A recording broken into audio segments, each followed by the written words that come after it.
speaker slash trainer today. I call her Auntie Cindy. Oh, no, She's our please. mommy's friend. No, mommy's daddy's friend. But so, Auntie Cindy's from Steenberg Church. And this is what she does, and I will leave her to introduce exactly what work she does and what she's going to be showing us here today. But in essence, it's just basically how to start your own home garden at home. If you already have a home garden, I think the tools that we're going to see here today is just going to enhance what you already know. Thank you, Brittany, for that wonderful introduction. Most of you probably don't know me. My name is Cindy Knowles. I'm from Steenberg Church. I have a master's degree in herbal science, but at the moment what I'm doing is skills development through the NGO space in communities and areas where there are marginalized groups. So that is gender-based violence, persons with disability, unemployed youth, and so on. But our skills development was built and is centered around the Three Angels message. So it is basically helping people prepare for what is coming, but in a physical form, because we believe that will then set the tone for the Holy Spirit to then activate that seed when the time is right. So we cover everything from agriculture to health to nutrition to survival skills and entrepreneurship, because ultimately we would like to sort of create mini entrepreneurs, in that we know when the time of trouble comes, nobody's going to have jobs, but people still need to learn to be sustainable. So we want to teach them those skills that they can then use to start their own little business, so to say, even if it's bartering or whatever the case may be, but it is grounded in growing your own vegetables and herbs, and then either starting a business from that, like making pestos, jams, those types of things, or medicine and so on, because we also teach medicine. So in a nutshell, that is basically what we do. But today I'm taking you through the agriculture process, but like 101, because normally it takes quite a few workshops over a few months of step by step of how to do these things, but I'm going to condense it all in one today, so it might be a bit long. So, because I want to sort of educate you around all the different types of methods that can be used, because what works for the one person doesn't necessarily work for somebody else. So at least you'll know there are different types, because you can skin a cat in many ways. So that is what I'm going to do today. I'm going to start off with a survival tip that will come in handy for this type of situation, or any type of situation where there isn't a lot of water, but you need to wash your hands or have sanitize things and so forth, and it is called the pressure tap. So it is like your water on the go, or your little tap on the go, basically. So how this works is you drill a hole in the top of the cap, okay, and you drill a hole on the side, but I made this hole a little too big, sorry, so the water's coming out. I'm very busy. Anyway, so you then use two straws. You put the one straw in the middle and the other straw on top. Technically they should be touching. When they touch, that causes a vacuum and it keeps the water in. But this straw is not a normal straight straw, so it's what you can bend, so it doesn't want to go straight right now, so that is not going to work. But technically you would have normal straight straws, but you can also then use the edge of the bottle to create the vacuum. So what happens is, when the vacuum happens, this part will be open. Let me just fill it with more water. And this process is called the Venturi effect in science.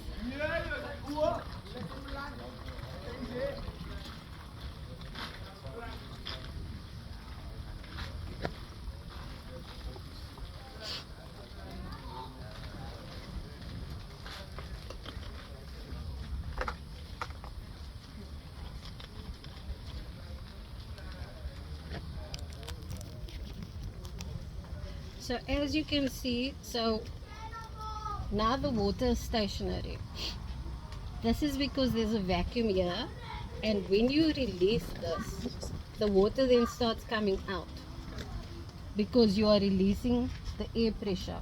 So then the water then comes out and you can wash your hands. Okay? But then when you want to stop it, you put it down. You see it stopped there.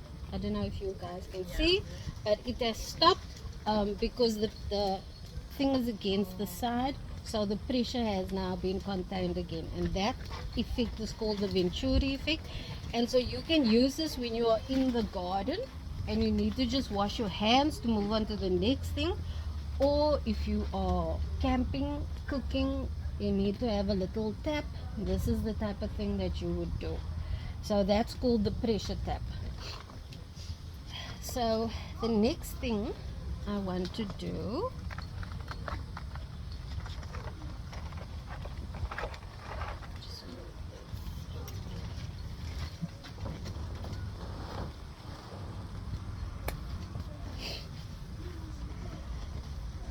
okay, so the next thing I want to do is I want to make, oh sorry, I forgot my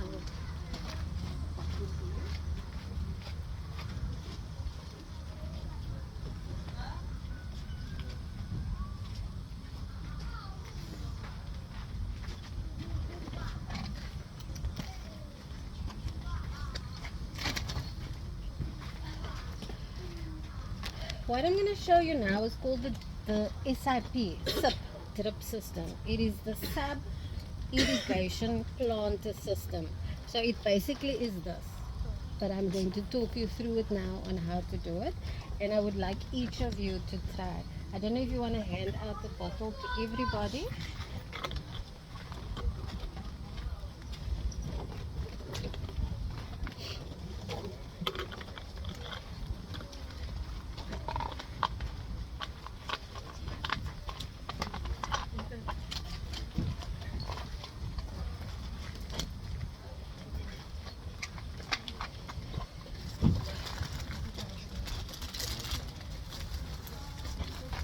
These are spoons that you can use for the soil. Everyone can take one. What soil are you using? The potting soil.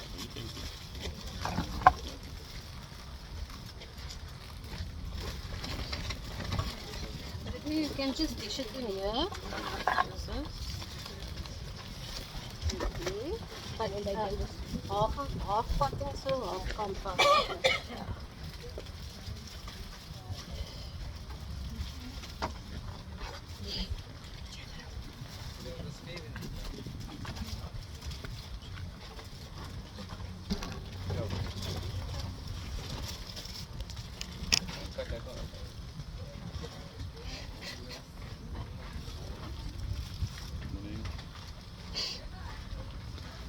Okay, so the sip is everybody there? Yes.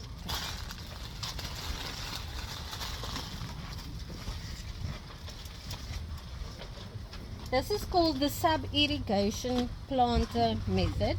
So basically, you use this for if you maybe don't have space. So people that don't have a garden space and they would like to start their vegetables, whatever, you use plastic bottles. It's called container gardening, but I'll get to that later. You will also use this if there's water shortages. If you don't have a lot of water, this is a great way to conserve water. You will also use this if you're going away or if you're very busy and you don't have time to water every day, because this system basically waters itself. Only once the water is completely down to the bottom, then do you refill it. So it basically is a self-watering system, so you can plant and go and just leave it and it will look after itself. So how you start is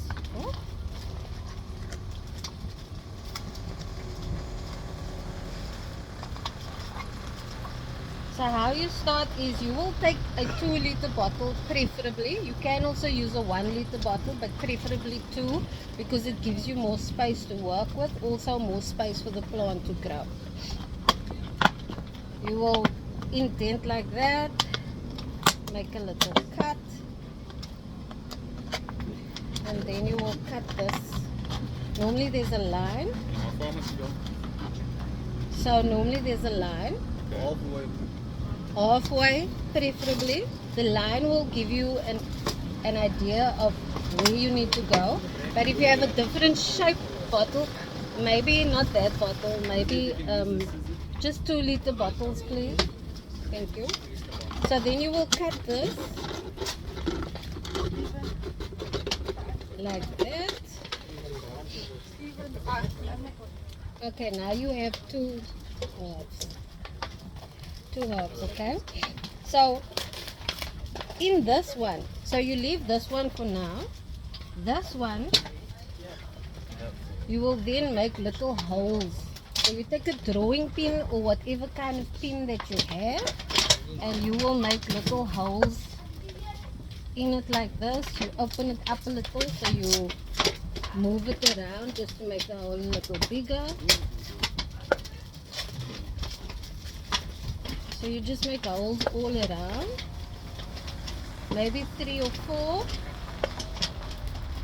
It must be close to the top part, and then you can make one hole here, another one here, another one there, but less holes around this section. So you should have a few holes by now. This will allow for aeration because air is important when there is soil, because the soil and the plant also needs to breathe through the sand.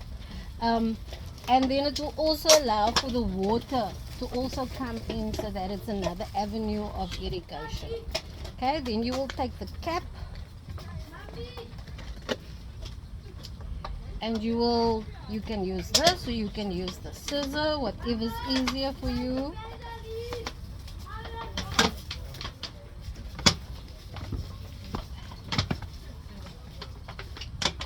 So I just find a long nail works best to make the hole nice.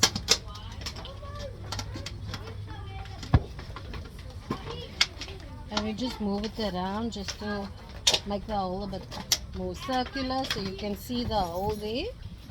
Right. Now we'll put this, okay, no, we're not going to put this back yet. Then you will need some string.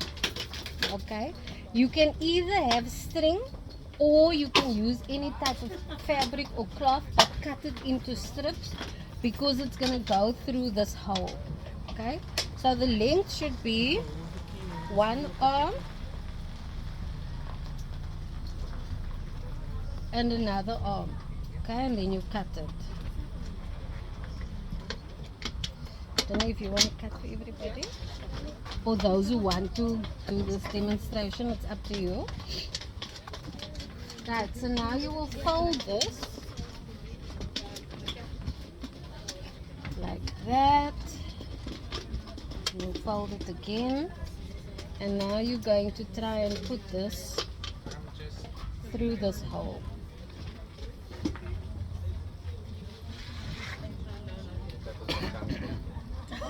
Okay, so you pull it through like that. This is how it will look.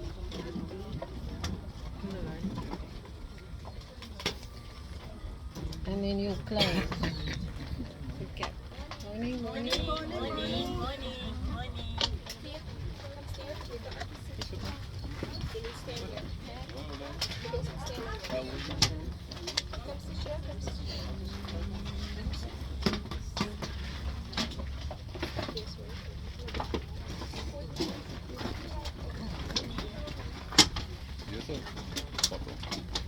Can you just cut it in half like that? First watch. Can do that one. Okay. Right. So now you have the string in the top part of the bottle. Okay. So this string is now going to do the irrigation for you. There are 2 things that is working at this time. The one is called capillarization.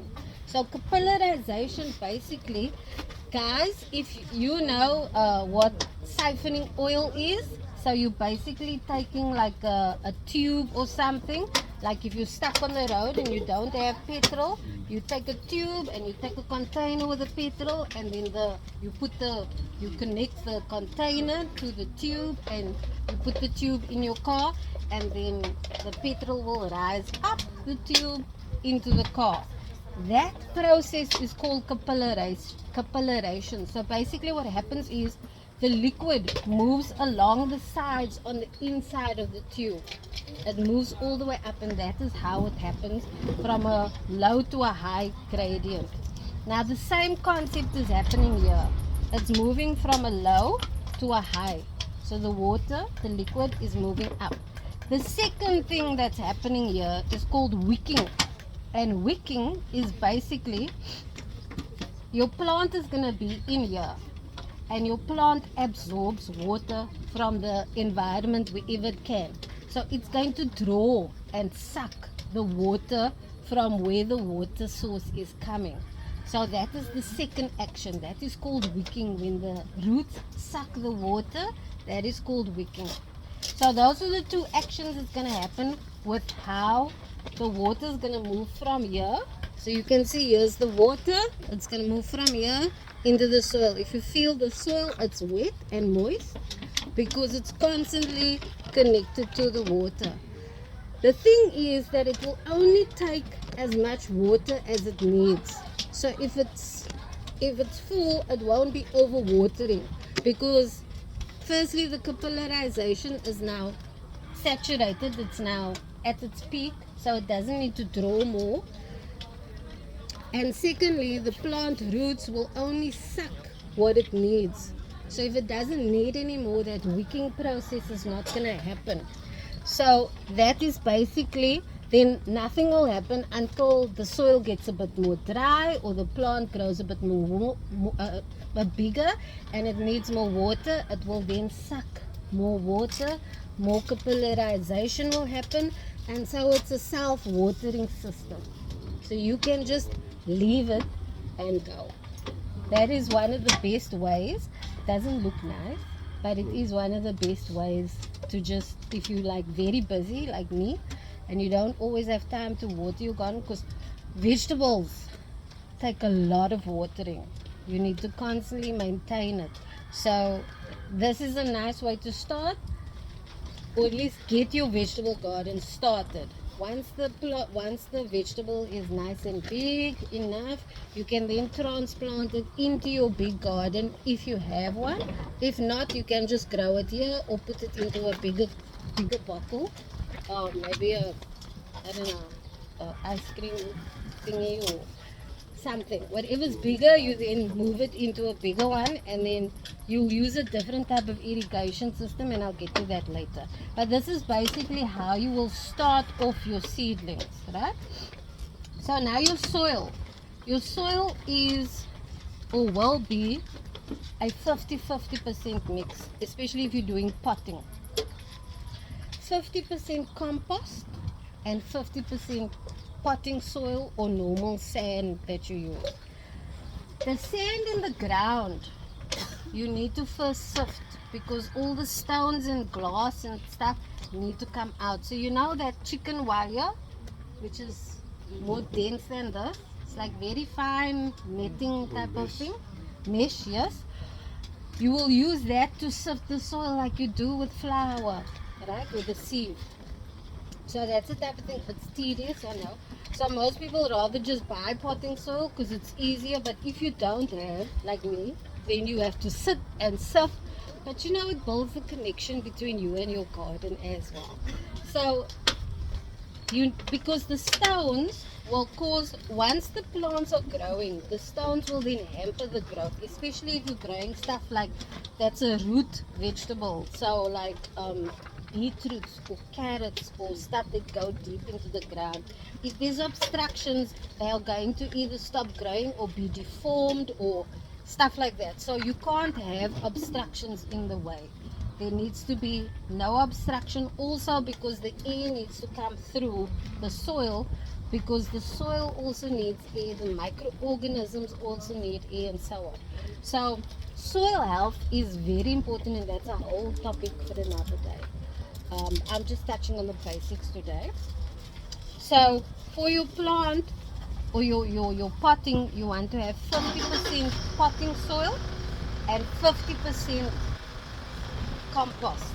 Now compost is stuff that is like got manure and fertilizer and all those things in it. So it basically is the food and the nourishment that the plant will need in soil form, basically. So you can either make your own compost or you can buy compost. Sorry.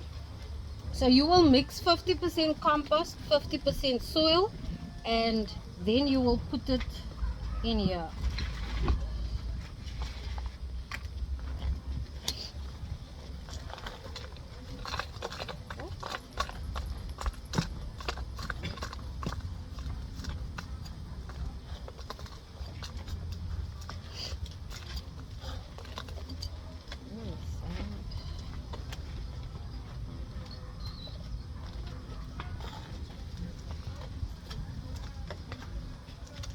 So this are pre-mixed. It's already 50-50, and there's some worms and stuff in here also, which is a good thing.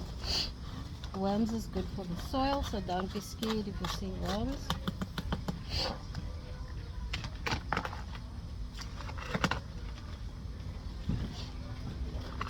Sorry, this wind is making my nose run.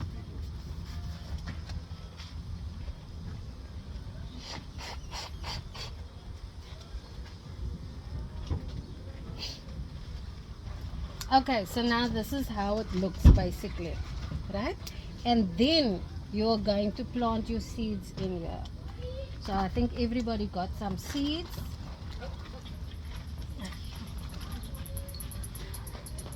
This is beetroot seeds, and you'll plant about 3 or 4, because not every seed germinates, and because I'm going to get to the germinating stages, but because not every seed germinates, you don't know what's going to grow, what's going to come up or whatever, so you just want to make sure. So you'll put about 3 or 4, because there's not a lot of space, and you just want the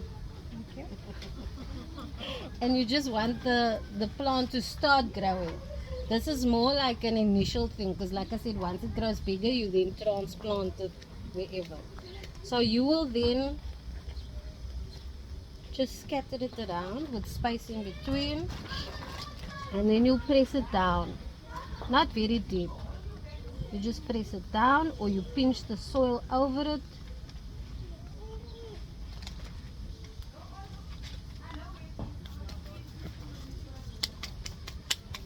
And then we add the water.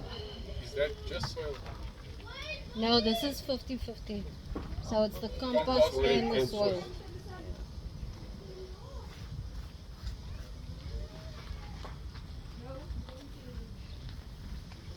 Can you use any soil? Must it be black? No, you can use any soil. Just make sure that you take out the stones. If you don't have compost, it's okay, because you can always make your own fertilizer and throw it over. But this is preferably how you need to do it. Oh, sorry. Okay, so the water you will throw in the bottom. And you'll throw it all about there. And now your plant is ready. The last stage of this, basically, you have to label it. So what you will do is you'll take an old ice cream lid and you will cut it.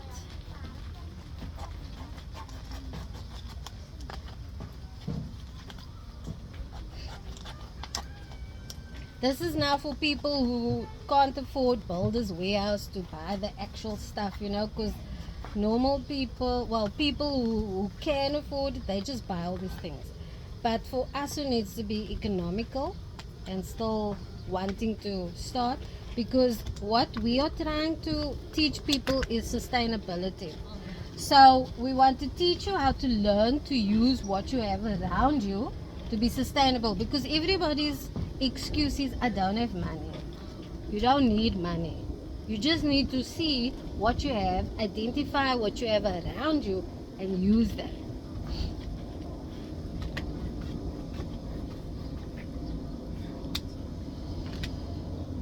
And then you cut it into strips. Okay. So the strips are going to come out looking like this. You can make short ones or long ones. It's up to you. Whatever works for you. And keep all your strips together. Always try and make a little planting container. So everything that you need all the time, whenever you're busy, you put it in here. So you'll put your nail, your scissors, your string, your drawing pin, all these things that you'll need, you put it in there, and your marker. So now you will mark. It's always very important to label what you are busy planting. Label what you're planting and put the date on, so that you can see when you started, how long it took to grow, because that will help you, especially if you want to be experimenting or something. Sometimes if you change environments of something, it could grow faster, but that's up to you if you want to do that exercise. But you always need to put the date that you started, because we also work with seasons and things grow according to seasons. Dates is very important. So today is the 24th. So you will say 24th of November, and this is beetroot.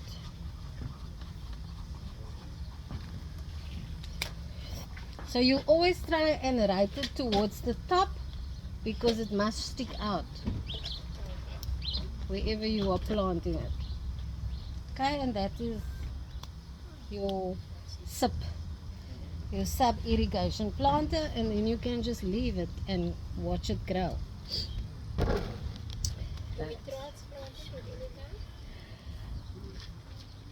Once the shoot has about 4 leaves, then you can transplant it. Or if you want to keep it growing in here, like if you want to grow herbs like coriander or something for the kitchen, you can leave it in the kitchen, and you can leave it in there and just pick as you need, then it can stay there.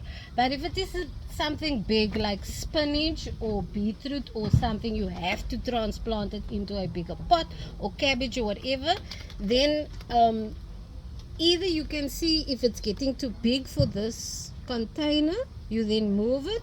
Otherwise, if it has at least 4 leaves, you can then transplant it into your garden or wherever you're actually going to put it. Okay, any questions? No? Is that only for seeds? Can you put a plant that is well established also in there? Yes. Yes. As long as the container is big enough to keep it, to house it, you can use it for anything. That is why if you don't have any ground, this will be your option, but just in different sizes. Sorry, I wasn't here the time you put the string. Can Okay. you tell me what is the work of a string? Okay, so the string, there's 2 actions. It basically sucks the water. So the plant, the roots, will suck the water through the string. That is called wicking. And then capillarization is where water will move up the string by itself through the gradient. So that's the 2 actions. So it basically is the medium of how the water gets into the actual soil. Now we also made holes, a few holes around. That is for aeration, so that the air bubbles can come out, but also so that some water can go in when necessary.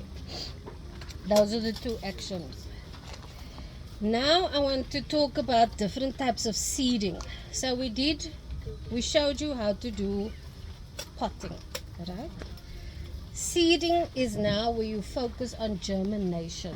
So that is getting the plant to at least grow. This is the most difficult stage, because lots of seeds are chukus, They don't always grow, and you don't know if they're going to grow or not if you just put them in the ground. So you want to ensure that it's going to grow. So there's different methods that you can ensure that the seed is going to grow. Some seeds like coriander and mullein and stuff like that, they are very difficult because they have hard outer shells. So they might and they might not come out, or butternut, or those big ones with the hard covers. So they might or they might not germinate. So you want to create an environment that will ensure that it's going to germinate. You get different types. You get taping, you get egg boxes, you get toilet roll holders, and you get your 2-liter or 5-liter ice cream drums.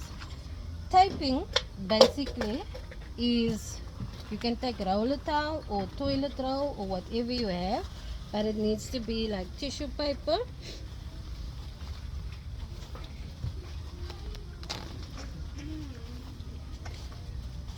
And you will take probably about 2 layers of roller towel, and then you will fold it like that, and you fold it again.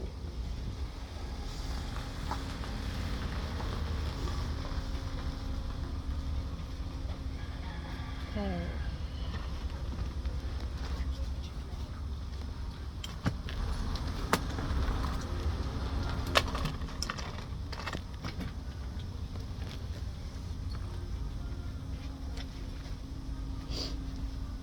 Can everybody see? No? Sorry, if I come forward. Now what you're going to do is you are going to sprinkle some water, because you don't want to wet it completely. You just want a little water.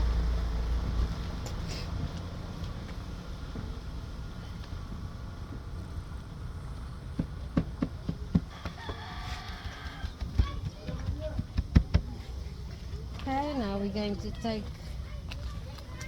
another seed. Let's take some cabbage. This is cabbage.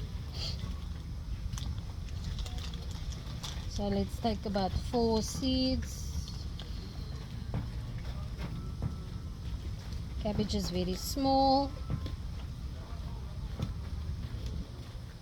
Don't know if you can see. Ooh, the little dot. Okay, so you're gonna place it on a patch where that's wet, and you're gonna place them apart, so about 2 fingers apart, like that.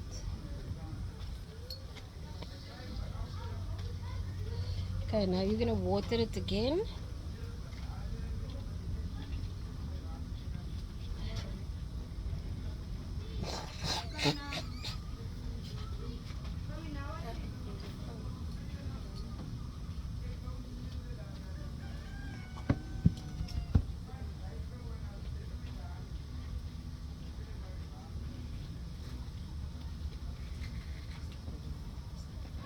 That was a very small tricky seed. Preferably do it with your hands, because anything else is going to water it too much. Okay, now you'll fold it over where you made that fold before. Just want to dab it again, and then you're going to fold it like that. Okay, this is called taping or tape seeding, right? Now what you're going to do is you're going to label it. So preferably if you have stickers,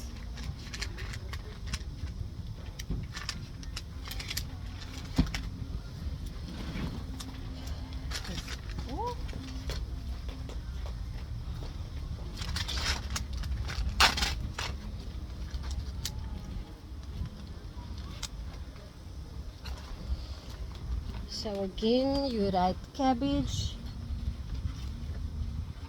and today's date, 24th November.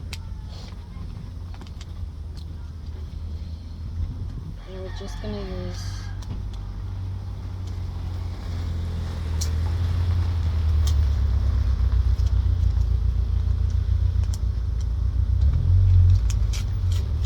oh, I stuck it on the wrong side.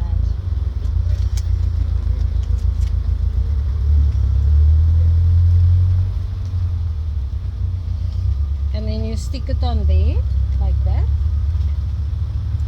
and then you can put it in something like this, something that will create like a greenhouse effect. So something that will cause a lot of moisture, a lot of warmth, humidity, that sort of the thing you want. If it's something like this, there's no ventilation, you also want a little ventilation. Now there is my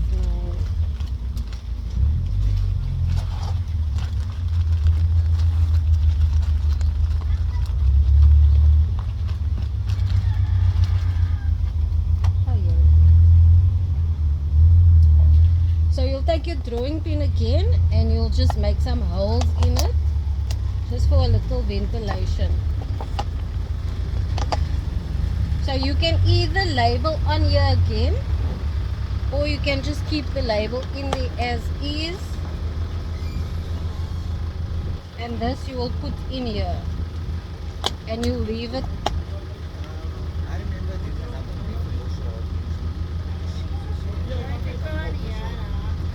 Yes, at school they did that. We used cotton wool.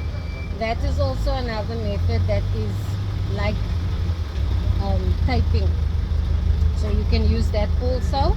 It just becomes a bit tricky with how to fold it or manage it or store it or something. It's up to you, whatever you have or whatever's easier, use that.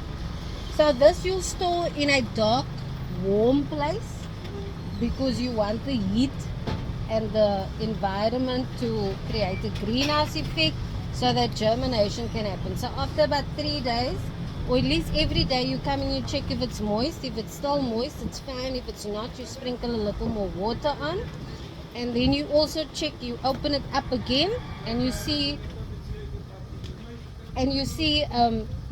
is something growing. So normally by day 2 or day 3 you'll see a little, I don't know, stem or something coming out, or the root or something. Sometimes they both come out, sometimes the one before the other, but that's how you can see. Not all the seeds will germinate, as we said, but if all of them germinate, great. So you'll leave it until maybe you see a little green leaf or something, and then you'll put it into soil or into the ground, but preferably first into something like this before the ground. The ground you always put it in last, and that's preferably when it has leaves already. Okay, that's the other thing. The next one is toilet roll holders.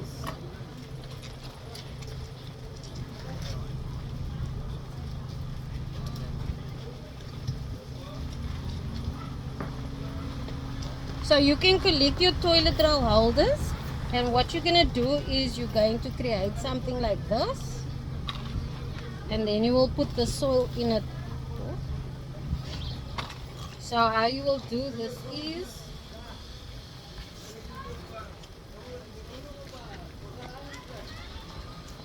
you will cut 4 strips,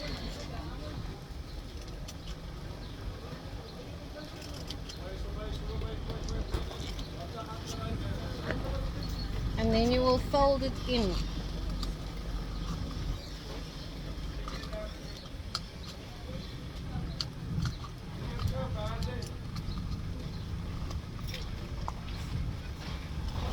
And then it will make like a little container, and you'll make a few of this, and you get a little something, anything that will hold it, and then you make a few of that and you put that in. You will then put soil in. I used all the soil, so I still have soil in here. Also, again, your 50-50% mix, but if you can't, then you will put it in here and you will label it. You can either write on here, or you can put a sticker on, again what it is, and you put the seed inside, and then you water it a little.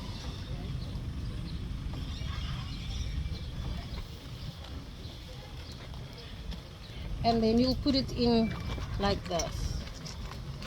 And you can then also put a label on and put it in there. So once everything is folded, it will be able to close, but these are not all folded. So then, and these already have little holes, so then it can breathe. Every day you just water it. Each little holder you water it, and then you also wait until you see a sprout or something. Now these you can put directly into the ground, okay? And if you are planting beans, beans is the best way. The best way is to put beans in here and directly into the ground, because the beans need structure as they are growing because of their stalks. Also the birds and stuff eat it when it is at its early stages, so you also want to protect it. So any legumes you then also use this, and then you put it straight in the ground because this is biodegradable. But there mustn't be any coloring or like glossiness like that you find on the bottles. Glossiness or whatever must come off. But cardboard, paper, those types of things are biodegradable. They enrich your soil. You need to enrich your soil a lot, but I'll get to that. Okay, so this is called what? Toilet roll holders. So this is the toilet roll holder method. Okay, that's another method. We don't want to do seed typing. And then the other method is using your egg boxes. So your egg boxes are also biodegradable. So what you will do is you will put soil into them, and you'll put your seed in the middle, and you'll cover it slightly, and you'll fill all of that. Then you will label here and here and here what each one is. If all of them are the same, you just write that. If each row or each block is a different one, you then say what it is. So if the first block here is spinach, you write spinach, beetroot, cabbage, etc., etc., and you put the date. So you also water it every day, depending on how moist the soil is. And then once you see a little sprout, you can either cut this and put it in like you do with a toilet roll holder, or you can then just scoop it out using a spoon or something in the soil, and you just put it into either something like this or directly into the sand. So that is toilet roll holder. And then the 2 liter or the 5 liter, you do the same. So basically you just put your sand in, your sand and your compost, your 50-50% mix, you put it in. You'll then make 5 little indentations. Can I get some soil? And I just want to show this.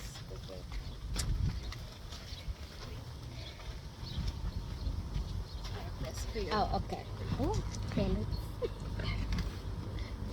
Okay, she put pellets in here. Pellets is fertilizer. Pellets you would use if you are busy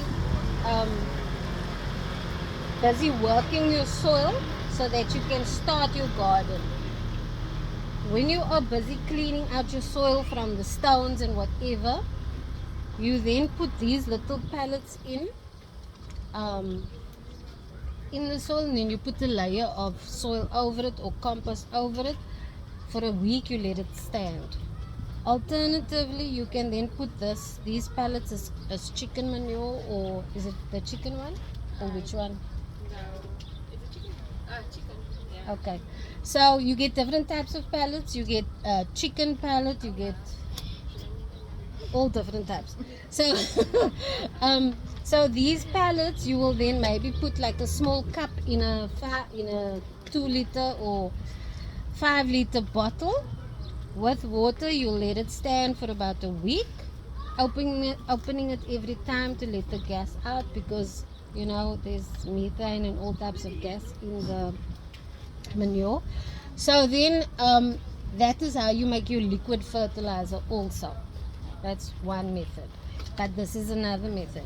Okay, so thank you very much for this. So you will make it straight and then you can either use your finger or that to make lines in it, and you will then throw your seeds, you'll sprinkle it in those lines. Okay, but remember what line is what, because this you will normally use if you want to germinate different types all at once. So for example, if the first one is cabbage, so you'll just sprinkle a whole lot of cabbage seeds randomly in there, and you'll pinch it closed. Okay, and then you'll sprinkle your broccoli, and then you'll sprinkle your carrots, and well, carrots preferably you put straight in the ground, but again it's up to you where you want to grow it. Your onions, and then maybe spinach, and then you label it again. Oh yeah. And then you will put the label, once you've pinched it closed, you will then put the label where that row is. So each row will have a label. Okay, and so remember, always right towards the top, because the bottom must be open so that it can go in the ground. And that's basically how you do different types of seeding. Any questions? No? Okay.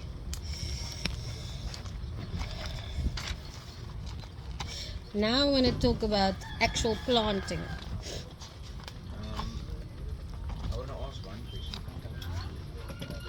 You see, in this area, this bowls, what, like if you grow vegetables, what vegetables do they don't like? Unfortunately, molds like all vegetables. Like onions?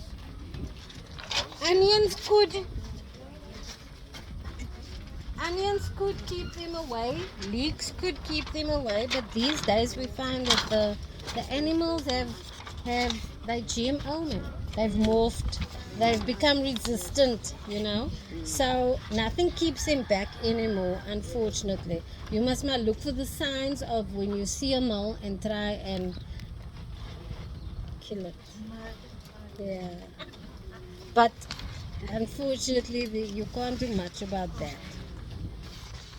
We got a method of the piping. Piping. You Yes, see the yes. canvas pipe or the sewage or that thin water Yes. pipe.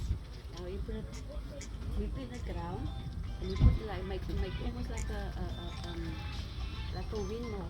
So you take the part of this, and then you cut it into strips. Oh, You make then you close it up like this, cut it in strips, put a nail in it, and you nail it to that pipe. Now the vibration of the wind blowing that thing, now it actually prevents the mole from deters coming. them. Yeah, Okay. it's like vibration that goes through they don't like Wow. people moving, they don't like the movement. So what they do, when they hear that vibration of the windmill, the plastic thing, and then they just catch it. I've They never go. heard that before. Yeah, I Wow, use that's it. amazing. I use Because I know the piping that the old school is where you put the hose pipe in and you sort of like flush Yeah, it that doesn't work anymore. anymore. Exactly, that's what I say. doesn't. Like almost nothing works with them anymore, but that's a good one. Yeah. Now, vibrations are also important. For example, if you want to attract earthworms. Earthworms really make your soil very nutritious. You can also do worm farming if you collect the worms, because their manure, it's called black gold, and you can sell it for so much, like 1 liter of that you can sell for 100 rand or more, because you would dilute that 10 mils into 1 liter, and then that's fertilizer. But it's filled with so much nutrients that the plants thrive. Like that is almost the best type of fertilizer you can get, is worm farming fertilizer. So how you attract the worms is also like through a vibrational method.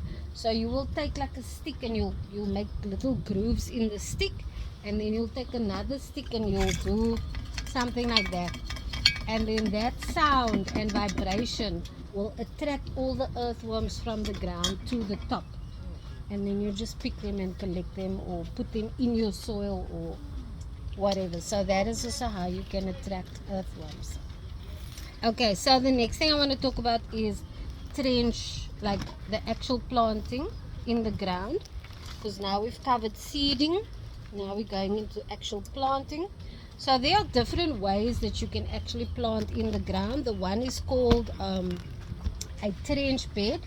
This is the most common that people use. That is where you dig a hole basically, and then the hole normally the ideal size is 2 meters by 1 meter, and you go 500 you go half a meter deep basically. So you dig this hole, and then you take cardboard, newspaper, anything like that, and you layer the hole, because now you're going to build your soil. Because remember I said soil is very important, nutritious soil, because if your soil has no nutrients in it, your vegetables are going to have no nutrients in it.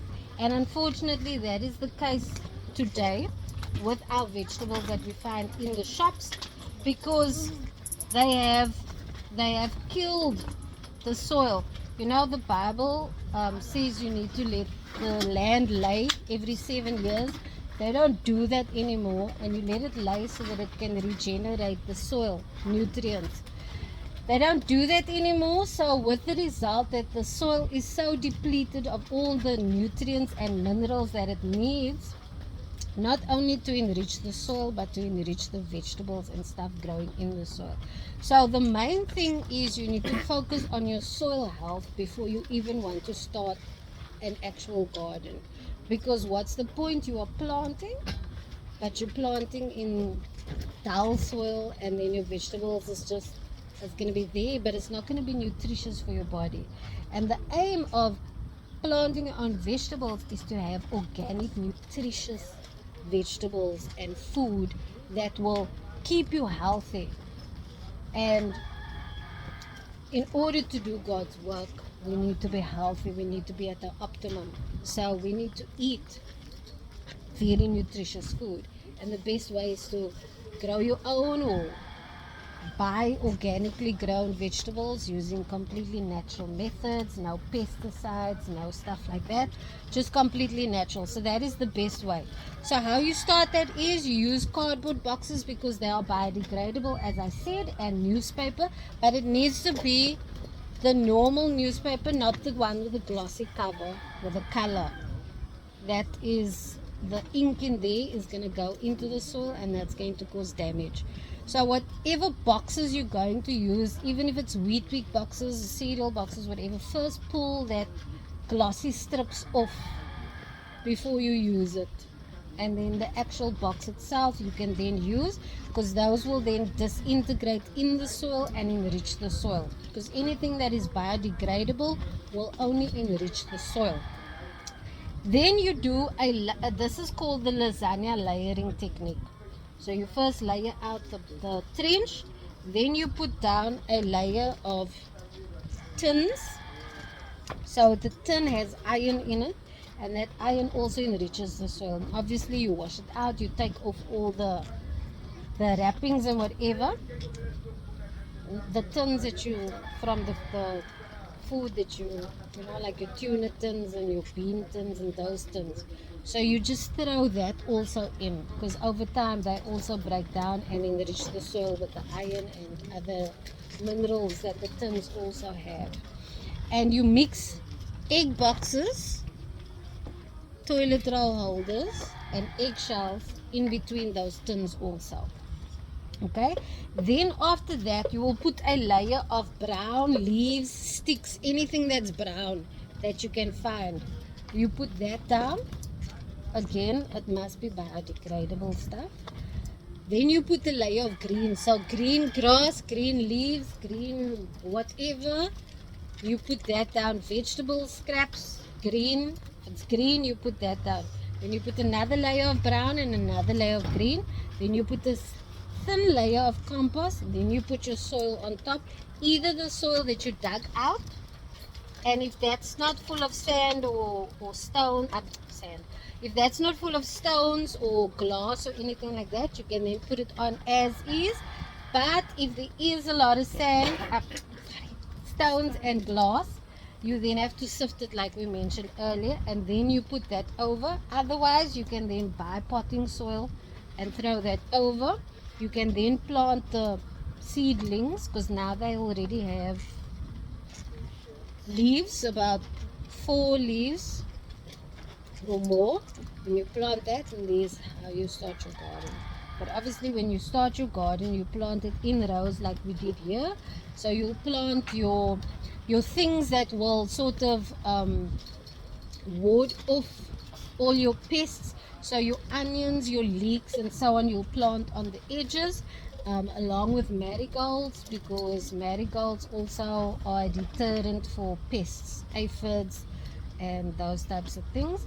And then you will do a row of leafy vegetables, and then a row of root vegetables, and then a row of cruciferous vegetables, and so on and so on. So that's how you then plant in rows, and each different type of vegetable needs different spacing.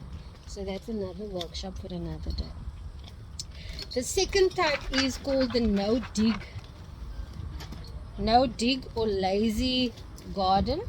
So that is basically if you just want to plant anywhere, you'll take a piece of cardboard and you'll just throw it down here, and then you can either do that lasagna layering on top of the cardboard as is and just cover it with your soil, or you can just put soil and compost down and then plant, and then maybe put a border of stones or something around it. That will also work. I tried both. So I've got 2 little gardens in the yard, and the one was a trench garden and the other one was a no dig garden, and they both flourished beautifully. Obviously the no dig flourished first because I didn't have to decompose all the stuff, but I know as time goes by my other garden is going to be more enriched because of all the things that we put in there that will nutrify the soil. So the next type is raised beds, and this is what most people do. You can either like put it on stones, concrete, planter boxes, those types of things that is sort of elevated from the ground, because it's also easier to, water and check and whatever, because you don't want to be bending all the time. So that is another way that you can do it, and you again just do the layering method also, or you just do the 50% compost, 50% soil. And then the other one is your container gardening.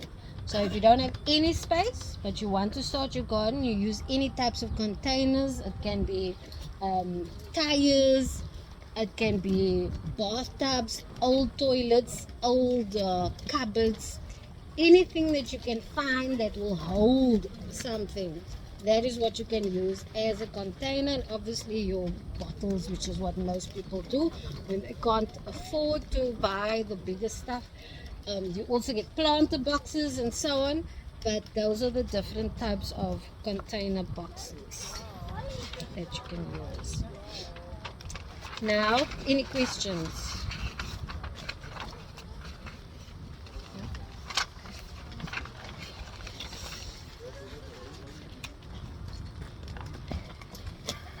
Now, different types of watering techniques, because now we've gone through all the different types of gardening techniques, seeding techniques and so on.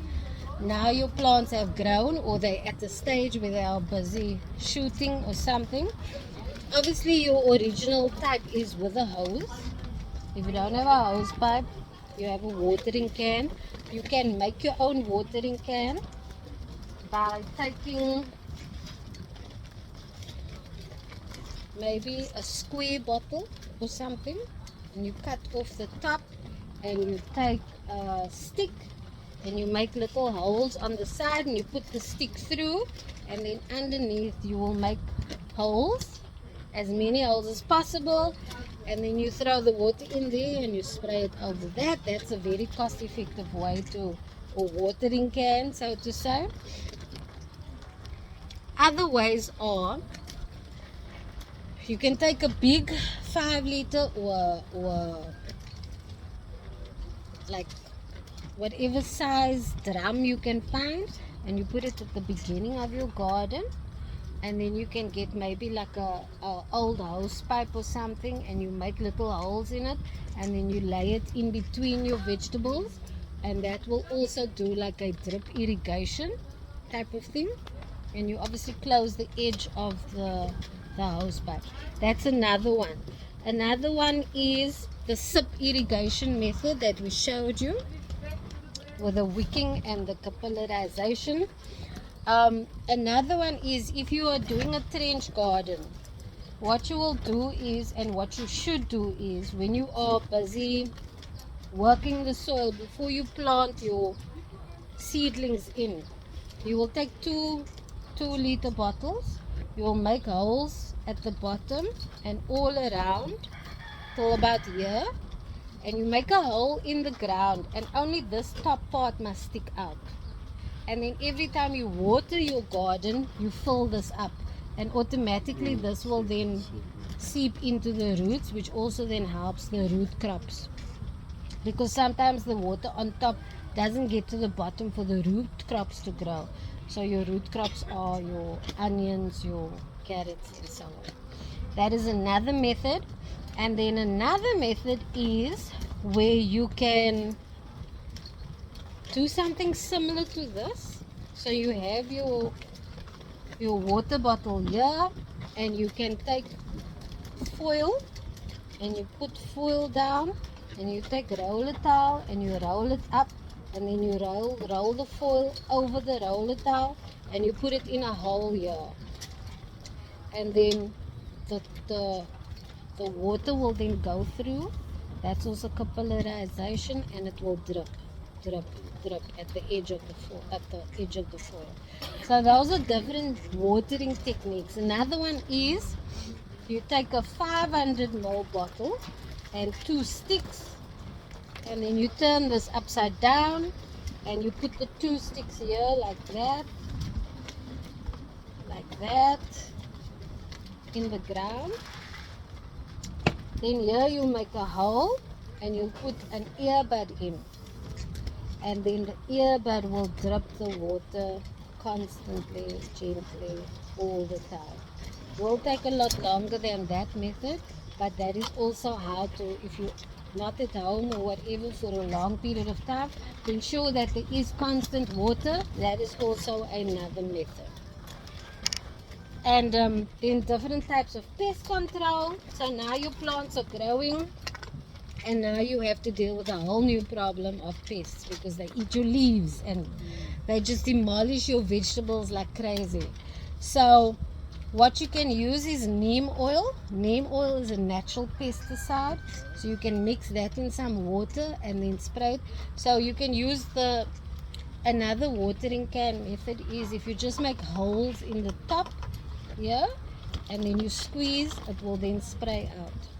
That's another method. So that you can use for when you are spraying your herbicide, so to say. So if you put like 10 ml of neem oil and the rest is water, shake it, spray.